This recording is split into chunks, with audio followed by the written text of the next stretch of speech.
নারায়ণগঞ্জের রূপগঞ্জে কাঞ্চন পৌরসভা নির্বাচনে ৩ নং ওয়ার্ড কাউন্সিলর প্রার্থী মাইন উদ্দিন মিয়া প্রচারণা গণসংযোগ ও ডালিম প্রতীকের লিফলেট বিতরণ করে ব্যস্ত সময় পার করছেন। তিনি ভোটারদের কাছে গিয়ে ভোট ও দোয়া চেয়ে কুশল বিনিময় করছেন, দিচ্ছেন উন্নয়নের বিভিন্ন প্রতিশ্রুতি। বৃহস্পতিবার পৌরসভার ৩ নং ওয়ার্ডের কেন্দুয়া খালপাড় এলাকার বিভিন্ন পাড়া মহল্লায় গিয়ে প্রচারণা ও গণসংযোগ করেন। এ সময় তিনি বলেন, তিনি গত ৫ বছর এ ওয়ার্ডের বিভিন্ন উন্নয়নমূলক কাজ করেছেন। তিনি আশা করেন আগামী ২৬ জুন নির্বাচনে ডালিম মার্কায় ভোট দিয়ে পুনরায় তাকে জয়যুক্ত করে আপনাদের সেবা করার সুযোগ করে দিবেন। ২৬শে জুন আমাদের কাঞ্চন পৌরসভা নির্বাচন।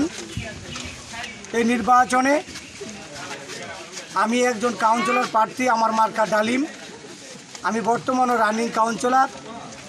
এই এলাকার এই ৩ নং ওয়ার্ডবাসী আমাকে তাদের মন থেকে, অন্তর থেকে ভালোবেসে ভোট দিয়ে আমাকে জয়যুক্ত করেছেন তাদের সেবা করার জন্য। আমি আমার সততা এবং আমার নিষ্ঠা দিয়ে আমি আমার এলাকার জনগণের সেবা করেছি। ইনশাল্লাহ আমি সবার কাছে আবারও দোয়া চাই, আমার মার্কা ডালিম, আমাকে ডালিম মার্কা একটা ভোট দিয়ে আমাকে আবার সবার সেবা করার সুযোগ করে দেন।